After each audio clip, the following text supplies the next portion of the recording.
Pedagogía del oprimido de Paulo Freire. Prólogo. Aprender a decir su palabra. El método de la alfabetización del profesor Paulo Freire por Hernani María Fiori. Paulo Freire es un pensador comprometido con la vida. No piensa ideas, piensa la existencia. Es también educador.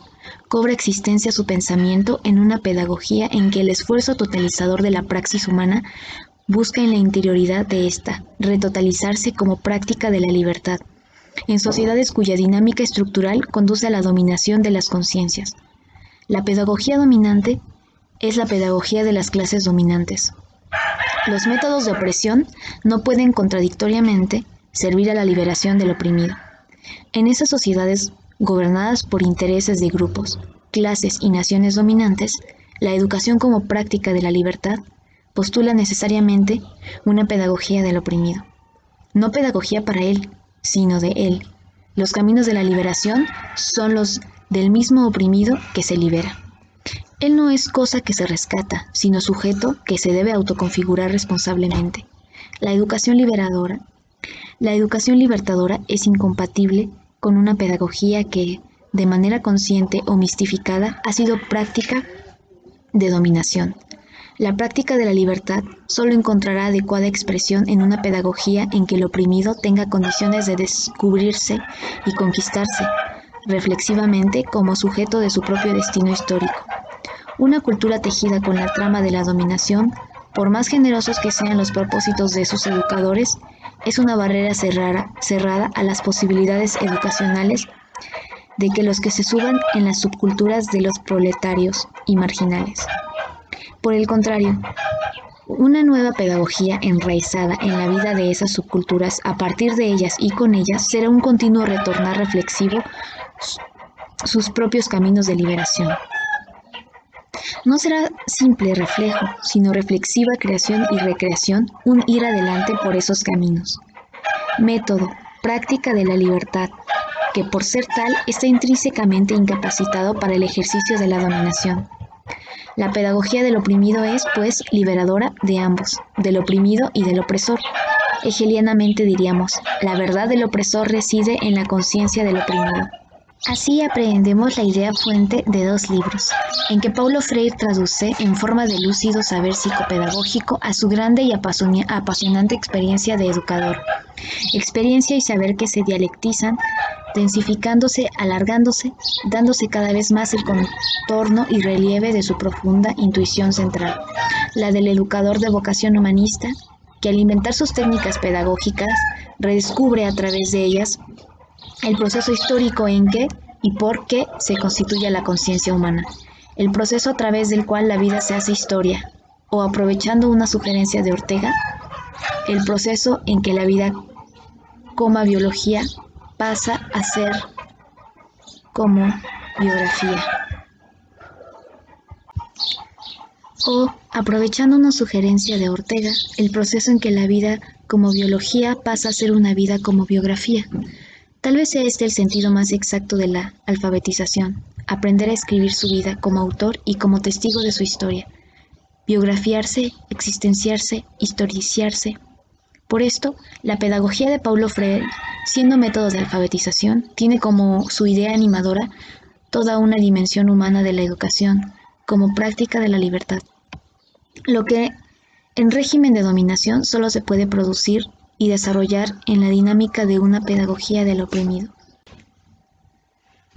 Las técnicas de dicho método acaban por ser la esterilización pedagógica del proceso en que el hombre constituye y conquista, históricamente, su propia forma.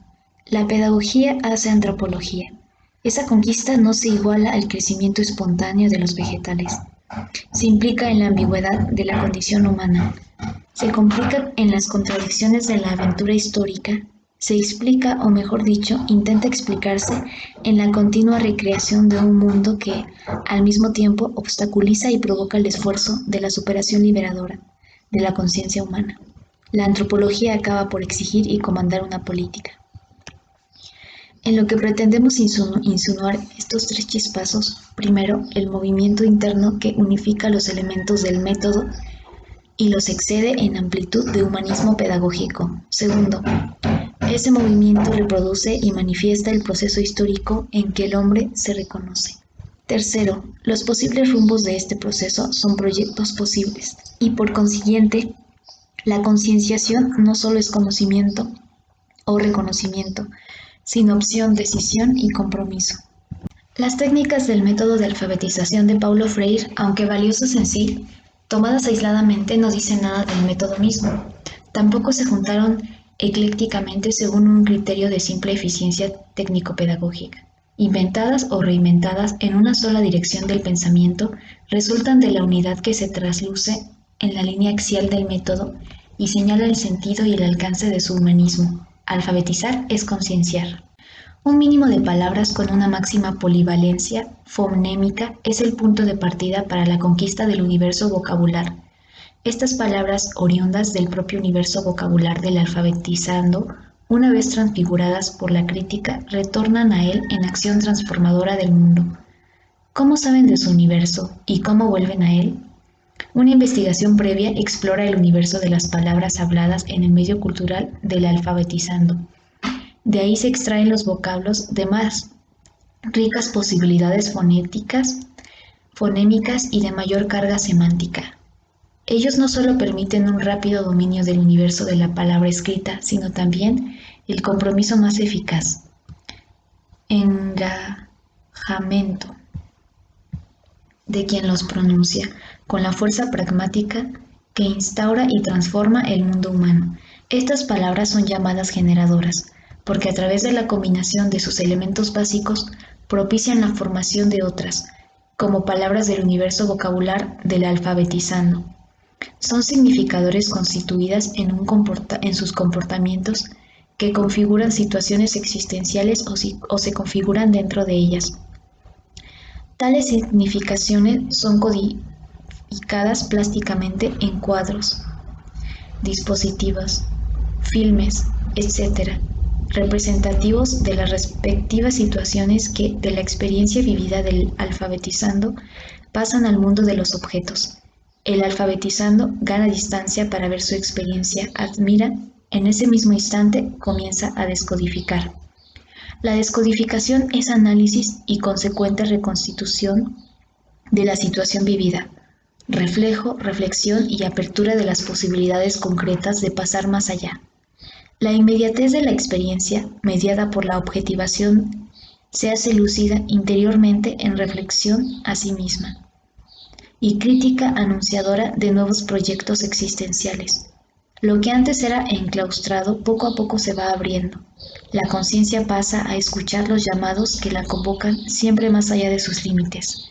Se hace crítica. Al objetivar su mundo, el alfabetizando se encuentra en él, reencontrándose con nosotros y en los otros, compañeros de su pequeño círculo de cultura. Se encuentran y reencuentran todos en el mismo mundo común y de la coincidencia de las intenciones que los objetivan. Surge la comunicación, el diálogo que critica y promueve a los participantes del círculo. Así juntos recrean críticamente su mundo. Lo que antes los absorbía, ahora lo pueden ver al revés. En el círculo de cultura, en rigor no se enseña, se aprende en reciprocidad de conciencias. No hay profesor, sino un coordinador que tiene por función dar las informaciones solicitadas por los respectivos participantes y propiciar condiciones favorables a la dinámica del grupo, reduciendo al mínimo su intervención directa en el curso del diálogo.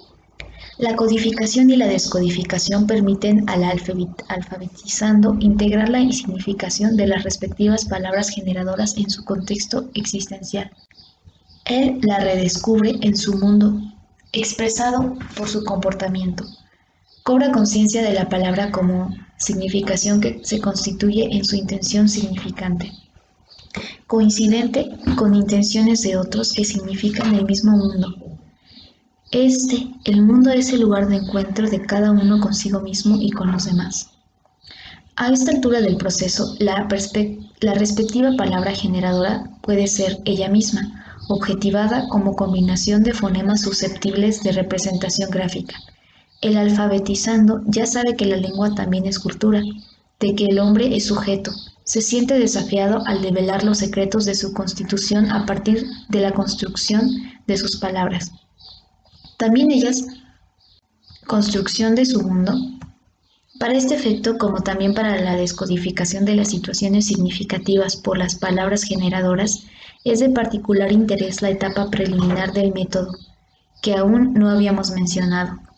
En esta etapa, el grupo descodifica varias unidades básicas, codificaciones sencillas y sugestivas, que, diagnósticamente descodificadas, van redescubriendo al hombre como sujeto de todo el proceso histórico de la cultura y, obviamente, también de la cultura letrada.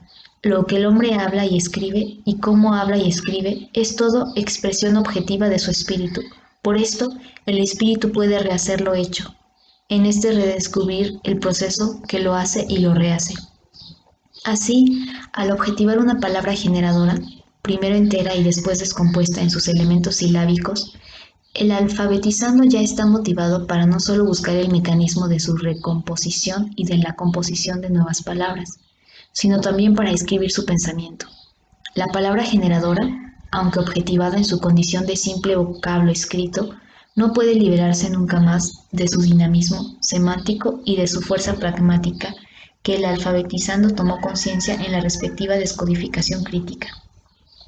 No se dejará entonces aprisionar por los mecanismos de la composición vocabular y buscará nuevas palabras, no para coleccionarlas en la memoria, sino para decir y escribir su mundo, su pensamiento, para contar su historia.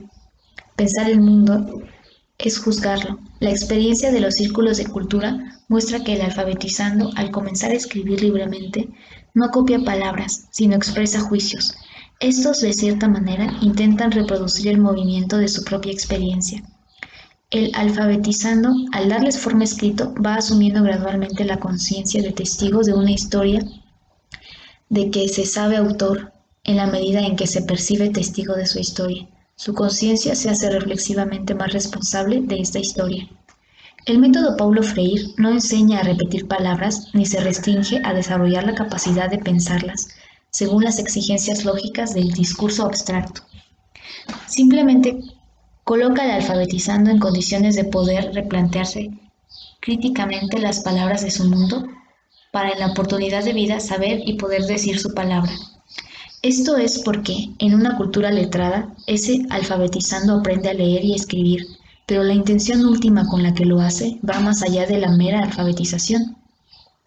Atraviesa y anima toda la empresa educativa, que no es sino aprendizaje permanente de ese esfuerzo de totalización jamás acabado, a través del cual el hombre intenta abrazarse íntegramente en la plenitud de su forma. Es la misma dialéctica, en que cobra existencia el hombre, mas, para asumir responsablemente su misión de hombre, ha de aprender a decir su palabra, porque con ella se constituye a sí mismo y a la comunión humana en que él se constituye. Instaura el mundo en que él se humaniza, humanizándolo. Con la palabra, el hombre se hace hombre. Al decir su palabra, el hombre asume conscientemente su esencial condición humana. El método que le propicia ese aprendizaje abarca al hombre todo, y sus principios fundan toda la pedagogía, desde la alfabetización hasta los más altos niveles del quehacer universitario. La educación reproduce de este modo, en su propio plano, la estructura dinámica y el movimiento dialéctico del proceso histórico de producción del hombre. Para el hombre, producirse es conquistarse, conquistar su forma humana. La pedagogía es antropología. Todo fue resumido por una simple mujer del pueblo en un círculo de cultura. Delante de una situación presentada en un cuadro, me gusta discutir sobre esto porque vivo así, mientras vivo no veo. Ahora sí observo cómo vivo. La conciencia es esa misma misteriosa y contradictoria capacidad que el hombre tiene de distanciarse de las cosas para hacerlas presente, inmediatamente presentes. Esa es la presencia que tiene el poder de hacer presente. No es representación, sino una condición de presentación. Es un comportarse del hombre frente al medio que lo envuelve, transformándolo en mundo humano, absorbido por el medio natural. Responde a estímulos y el éxito de sus respuestas se mide por su mayor o menor adaptación. Se naturaliza alejado de su medio vital, por virtud de la conciencia. Enfrenta las cosas, objetivándolas y se enfrenta con ellas, que dejan de ser simples estímulos para erigirse en desafíos. El medio envolvente no lo cierra, lo limita, lo que supone la conciencia del más allá del límite. Por esto, porque se proyecta intencionalmente más allá del límite que intenta encerrarla. La conciencia puede desprenderse de él, liberarse y objetivar, transustanciando el medio físico en mundo humano. La hominización no es adaptación. El hombre no se naturaliza, humaniza al mundo. La humanización no es solo un proceso biológico, sino también historia. La intencionalidad de la conciencia humana no muere en la espesura de un envoltorio sin reverso. Ella tiene dimensión, siempre mayor que los horizontes que la circundan, traspasa más allá de las cosas que alcanza y porque las sobrepasa puede enfrentarlas como objeto. La objetividad de los objetos se constituye en la intencionalidad de la conciencia, pero paradójicamente, ésta alcanza en lo objetivado lo que aún no se objetivó, lo objetivable. Por tanto, el objeto no es solo objeto, sino al mismo tiempo problema, lo que está enfrente como obstáculo e interrogación. En la dialéctica constituyente de la conciencia, en que ésta se acaba de hacer en la medida en que se hace el mundo o al mundo. La interrogación nunca es pregunta exclusivamente especulativa. El proceso de totalización de la conciencia es siempre provocación que la incita a totalizarse. El mundo es especulado, pero sobre todo como ocasión, y como conciencia se constituye necesariamente como conciencia del mundo. Ella es, pues, simultánea e implícitamente presentación y elaboración del mundo. La intencionalidad trascendental de la conciencia le permite retroceder indefinidamente sus horizontes y dentro de ellos sobrepasar los momentos y las situaciones que intentan retenerla y enclaustrarla. La liberada por fuerza de su impulso trascendentalizante puede volver reflexivamente sobre tales situaciones y momentos para juzgarlos y juzgarse. Por esto es capaz de crítica. La reflexividad es la raíz de la objetivación. Si la conciencia se distancia del mundo y lo objetiva es porque su intencionalidad trascendental la hace reflexiva. Desde el primer momento de su constitución, al objetivar su mundo originario, ya es virtualmente reflexiva. Es presencia y distancia del mundo. La distancia es la condición de la presencia. Al distanciarse del mundo, constituyéndose en la objetividad, se sorprende ella misma en su subjetividad. En esa línea de entendimiento, reflexión y mundo, subjetividad y objetividad no se separan, se oponen implicándose dialécticamente. La verdadera reflexión crítica se origina y se dialectiza de la interioridad de la praxis, constituida del mundo humano, reflexión que también es praxis. Distanciándose de su mundo vivido, problematizándolo, descodificándolo críticamente, en el mismo movimiento de la conciencia, el hombre se redescubre como sujeto instaurador de ese mundo de su experiencia. Al testimoniar objetivamente su historia, incluso la conciencia ingenua acaba por despertar críticamente para identificarse como personaje que se ignoraba, siendo llamada a asumir su papel. La conciencia del mundo y la conciencia de sí crecen juntas y en razón directa. Una es la luz interior de la otra, una comprometida con la otra. Se evidencia la intrínseca correlación entre conquistarse, hacerse más uno mismo y conquistar el mundo, hacerlo más humano. Paulo Freire no inventó al hombre, solo piensa y practica un método pedagógico que procura dar al hombre la oportunidad de redescubrirse mientras asume reflexivamente el propio proceso en que él se va descubriendo, manifestando y configurando. Método de concienciación. Pero nadie cobra conciencia separadamente de los demás. La conciencia se constituye como una conciencia del mundo. Si cada conciencia tuviera su mundo, las conciencias se ubicarían en mundos diferentes y separados, cual nómadas incomunicables. Las conciencias no se encuentran en el vacío de sí mismas, porque la conciencia es siempre radicalmente conciencia del mundo. Su lugar de encuentro necesario es el mundo que, si no fuera originariamente común, no permitiría la comunicación. Cada uno tendrá sus propios caminos de entrada en este mundo común. pero la convergencia de las intenciones que las significan es la condición de posibilidad de las divergencias de los que en él se comunican. De no ser así, los caminos serían paralelos e intraspasables. Las conciencias no son comunicantes porque se comunican. Al contrario, se comunican porque son comunicantes. La intersubjetividad de las conciencias es tan originaria cuanto su mundanidad. Subjetividad.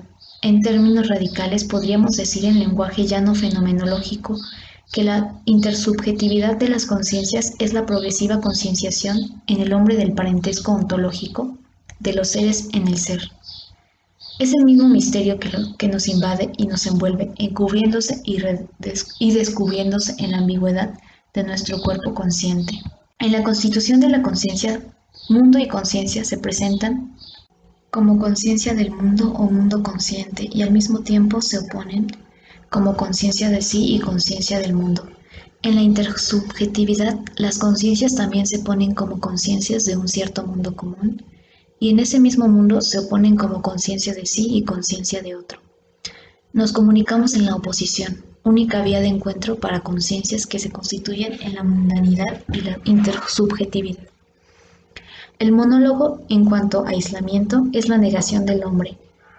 Es el cierre de la conciencia, mientras que la conciencia es apertura. En la soledad, una conciencia que es conciencia del mundo.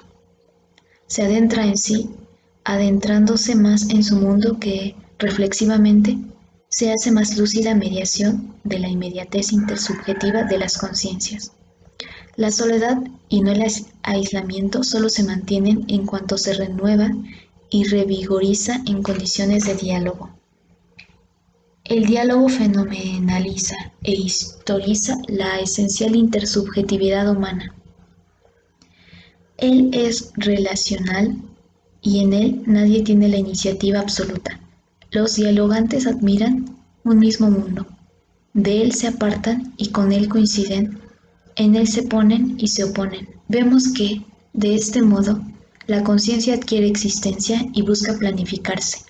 El diálogo no es un producto histórico, sino la propia historización. Es, pues, el movimiento constitutivo de la conciencia que, abriéndose a la finitud, vence intencionalmente las fronteras de la finitud e incesantemente busca reencontrarse más allá de sí misma. Conciencia del mundo se busca ella misma en un mundo que es común, porque este mundo es común. Buscarse a sí misma es comunicarse con el otro. El aislamiento no personaliza, porque no socializa. Mientras más se intersubjetiva, más densidad subjetiva gana el sujeto. La conciencia y el mundo no se estructuran sincrónicamente en una conciencia estática del mundo, visión y espectáculo. Esta estructura se funcionaliza diacrónicamente en una historia. La conciencia humana busca conmesurarse a sí misma en un movimiento que transgrede continuamente todos sus límites, totalizándose más allá de sí misma. Nunca llega a totalizarse enteramente, pues siempre se trasciende a sí misma. No es la conciencia vacía del mundo que se dinamiza, ni el mundo es simple proyección del movimiento que la constituye como conciencia humana. La conciencia es conciencia del mundo. El mundo y la conciencia, juntos, como conciencia del mundo, se constituyen dialécticamente en un mismo movimiento, en una misma historia. En otras palabras, objetivar el mundo es historizarlo, humanizarlo. Entonces el mundo de la conciencia no es creación sino elaboración humana. Ese mundo no se constituye en la contemplación sino en el trabajo, en la objetivación. Aparece pues la responsabilidad histórica del sujeto. Al reproducirla críticamente, el hombre se reconoce como sujeto que elabora el mundo. En él, en el mundo, se lleva a cabo la necesaria mediación del autorreconocimiento que lo personaliza y le hace cobrar conciencia, como autor responsable de su propia historia. El mundo se vuelve proyecto humano, el hombre se hace libre, lo que pareciera ser apenas visión es efectivamente provocación. El espectáculo, en verdad, es compromiso. Si el mundo es el mundo de las conciencias intersubjetivas, su elaboración forzosamente ha de ser colaboración. El mundo común mediatiza la originaria intersubjetivación de las conciencias. El autorreconocimiento se planifica en el reconocimiento del otro. En el aislamiento de la conciencia se nadifica. La intersubjetividad en que las conciencias se enfrentan, se dialectizan, se promueven, es la tesitura del proceso histórico de humanización. Está en los orígenes de la humanización y contiene las exigencias últimas de la humanización, reencontrarse como sujeto y liberarse en todo el sentido del compromiso histórico. Ya la antropología sugiere que la praxis, si es humana y humanizadora, es práctica de la libertad. El círculo de cultura, en el método Paulo Freire, revive la vida en profunda crítica. La conciencia emerge del mundo vivido, la objetiva, lo problematiza, lo comprende como proyecto humano. En diálogo circular intersubjetivándose más y más, va asumiendo críticamente el dinamismo de su subjetividad creadora. Todos juntos en el círculo y en colaboración reelaboran el mundo y al reconstruirlo perciben que aunque construido también por ellos, ese mundo no es verdaderamente de ellos y para ellos. Humanizado por ellos, ese mundo los humaniza. Las manos que lo hacen no son las que lo dominan, destinado a liberarlos como sujetos, los esclaviza como objetos. Reflexivamente, retoman el movimiento de la conciencia que los constituye sujetos, desbordando la estrechez de las situaciones vividas. Resume el impulso dialéctico de la totalización histórica, hechos presentes como objetos en el mundo de la conciencia dominadora. No se daban cuenta de que también eran presencia de que hace presente un mundo que no es de nadie, porque originalmente es de todos. Restituida en su amplitud, la conciencia se abre para la práctica de la libertad. El proceso de la hominización, desde sus oscuras profundidades, va adquiriendo la traslucidez de un proyecto de humanización. No es crecimiento, es historia, áspero esfuerzo de superación dialéctica de las contradicciones que entretejen el drama existencial de la finitud humana. El método de concienciación de Paulo Freire rehace críticamente ese proceso dialéctico de historización como todo buen método pedagógico. No pretende ser un método de enseñanza, sino de aprendizaje. Con él, el hombre no crea su posibilidad de ser libre, sino aprende a hacerla efectiva y a ejercerla. La pedagogía acepta la sugerencia de la antropología. Se impone pensar y vivir la educación como práctica de la libertad. No fue por casualidad que este método de concienciación se haya originado como método de alfabetización. La cultura letrada no es una invención caprichosa del espíritu. Surge en el momento de la cultura como reflexión de sí misma. Consigue decirse a sí misma de manera definida, clara y permanente. La cultura marca la aparición del hombre en el largo proceso de la evolución cósmica. La esencia humana cobra existencia autodescubriéndose como historia, pero esa conciencia histórica, al objetivarse, se sorprende reflexivamente a sí misma. Pasa a decirse, a tornarse conciencia historiadora, y el hombre es conducido a escribir su historia. Alfabetizarse es aprender a leer esa palabra escrita en la que la cultura se dice, y diciéndose críticamente, deja de ser repetición intemporal de lo que pasó, para temporalizarse, para concientizar su temporalidad constituyente, que es anuncio y promesa de lo que ha de venir. El destino, críticamente, se recupera como proyecto. En este sentido, alfabetizarse no es aprender a repetir palabras, sino decir su palabra, creadora de cultura. La cultura de las letras tiñe de conciencia la cultura. La conciencia historiadora automanifiesta a la conciencia su condición esencial de conciencia historiadora. Enseñar a leer las palabras dichas y dictadas es una forma de mistificar las conciencias despersonalizándolas en la repetición. Es la técnica de la propaganda masificadora. Aprender a decir su palabra es toda la pedagogía y también toda la antropología. La hominización se opera en el momento en que la conciencia gana la dimensión de la trascendentalidad. En ese instante, liberada del medio envolvente, se descarga de él, lo enfrenta en un comportamiento que la constituye como conciencia del mundo. En ese comportamiento, las cosas son objetivadas, esto es, significadas y expresadas. El hombre las dice, la palabra instaura el mundo del hombre, La palabra, como comportamiento humano, significante del mundo, no solo designa a las cosas, las transforma. No es solo pensamiento, es praxis. Así considerada, la semántica es existencia y la palabra viva se plenifica en el trabajo. Expresarse, expresando al mundo, implica comunicarse. A partir de la intersubjetividad originaria, podríamos decir que la palabra, más que instrumento, es origen de la comunicación. La palabra es esencialmente diálogo. En esta línea del entendimiento, la expresión del mundo se consustancia en elaboración del mundo y la comunicación en colaboración, y el hombre solo se expresa convenientemente cuando colabora con todos en la construcción del mundo común. Solo se humaniza en el proceso dialógico de la humanización del mundo. La palabra, por ser lugar de encuentro y de reconocimiento de las conciencias, también lo es de reencuentro y de reconocimiento de sí mismo. Se trata de la palabra personal, creadora, pues la palabra repetida es monólogo de las conciencias que perdieron su identidad, aisladas, inmersas en la multitud anónima y sometidas a un destino que les es impuesto y que no son capaces de superar con la decisión de un proyecto. Es verdad, ni la cultura iletrada es la negación del hombre, ni la cultura letrada llegó a ser su plenitud. No hay hombre absolutamente inculto. El hombre se humaniza expresando y diciendo su mundo. Ahí comienza la historia y la cultura. Mas, el primer instante de la palabra es terriblemente perturbador. Hace presente el mundo a la conciencia y al mismo tiempo lo distancia. El enfrentamiento con el mundo es amenaza y riesgo. El hombre sustituye el envoltorio protector del medio natural por un mundo que lo provoca y desafía, en un comportamiento ambiguo, mientras ensaya el dominio técnico de este mundo. Intenta volver a su seno, sumergirse en él, enredándose en la indistinción entre palabra y cosa. La palabra primitivamente es mito. Dentro del mito y como condición suya, el logos humano va conquistando primacía con la inteligencia de las manos que transforman al mundo. Los comienzos de esta historia aún son mitología, el mito es objetivado por la palabra que lo dice.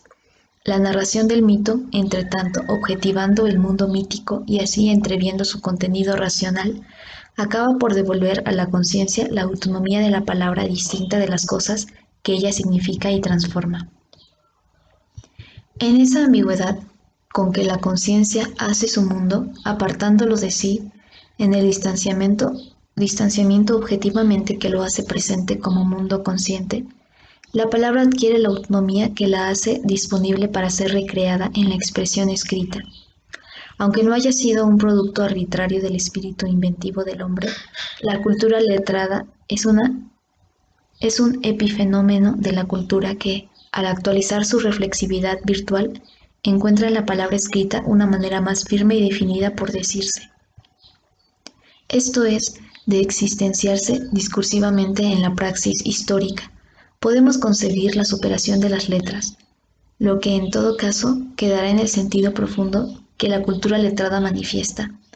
Escribir no es conversar y repetir la palabra dicha, sino decirla con la fuerza reflexiva que a su autonomía le da la fuerza ingénita que la hace instauradora del mundo de la conciencia, creadora de cultura. Con el método de Paulo Freire, los alfabetizandos parten de algunas pocas palabras que les sirven para generar su universo vocabular, pero antes cobran conciencia del poder creador de esas palabras, pues son ellas quienes gestan su mundo.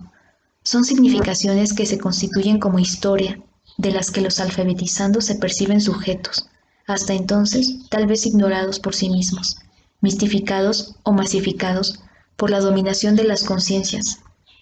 Son significaciones que se constituyen en comportamientos suyos, por tanto significadores del mundo, pero también suyas. De este modo, al visualizar la palabra escrita en su ambigua autonomía, ya están conscientes de la dignidad de que ella es portadora. La alfabetización no es un juego de palabras, sino la conciencia reflexiva de la cultura, la reconstrucción crítica del mundo humano, la apertura de nuevos caminos, el proyecto histórico de un mundo común, el coraje de decir su palabra. La alfabetización por todo esto es toda la pedagogía. Aprender a leer es aprender a decir su palabra, y la palabra humana imita la palabra divina, es creadora. La palabra se entiende aquí como palabra y acción. No es el término que señala arbitrariamente un pensamiento, que a su vez discurre separado de la existencia. Es significación producida por la praxis, palabra cuya discursividad fluye en la historicidad, palabra viva y dinámica y no categoría inerte y exánime, palabra que dice y transforma el mundo. La palabra viva es diálogo existencial, expresa y elabora el mundo en comunicación y colaboración. El diálogo auténtico, reconocimiento del otro y reconocimiento en sí, en el otro, es decisión y compromiso de colaborar en la construcción del mundo común. No hay conciencias vacías, por eso los hombres no se humanizan, sino humanizando el mundo. El lenguaje directo. En lenguaje directo, los hombres se humanizan, trabajando juntos para hacer el mundo, cada vez más, la mediación de conciencias que cubran existencia común en libertad. A los que constituyen juntos el mundo humano, compete asumir la responsabilidad de darle dirección. Decir su palabra equivale a asumir conscientemente como trabajador la función de sujeto de su historia, en colaboración con los demás trabajadores, el pueblo. Al pueblo le cabe decir la palabra de mando en el proceso histórico-cultural. Si la dirección racional de tal proceso ya es política, entonces concienciar es politizar, y la cultura popular se traduce por política popular. No hay cultura del pueblo sin política del pueblo. El método de Paulo Freire es fundamentalmente un método de cultura popular. Da conciencia y politiza. No absorbe lo político en lo pedagógico, ni enemista la educación con la política. Las distingue sí, pero la unidad del mismo movimiento en que el hombre se historiza y busca reencontrarse. Esto es buscar ser libre. No tiene la ingenuidad de suponer que la educación, y solo ella, decidirá los rumbos de la historia, si no tiene, con todo, el coraje suficiente para afirmar que la educación verdadera trae a la conciencia las contradicciones del mundo humano, sean estructurales, supraestructurales o interestrukturales, contradicciones que impelen al hombre a ir adelante. Las contradicciones concienzadas no les da más descanso, sino que vuelven insoportable la acomodación. Un método pedagógico de concienciación alcanza las últimas fronteras de lo humano, y como el hombre siempre las excede, el método también lo acompaña. Es la educación como práctica de la libertad. En un régimen de dominación de conciencias, en lo que los que más trabajan menos pueden decir su palabra, y en que inmensas multitudes ni siquiera tienen condiciones para trabajar, los dominadores mantienen el monopolio de la palabra, con que mistifican, masifican y dominan. En esa situación, los dominados, para decir su palabra, tienen que luchar para tomarla, aprender a tomarla de los que la retienen y niegan a los demás. Es un difícil pero imprescindible aprendizaje. Es la pedagogía del oprimido.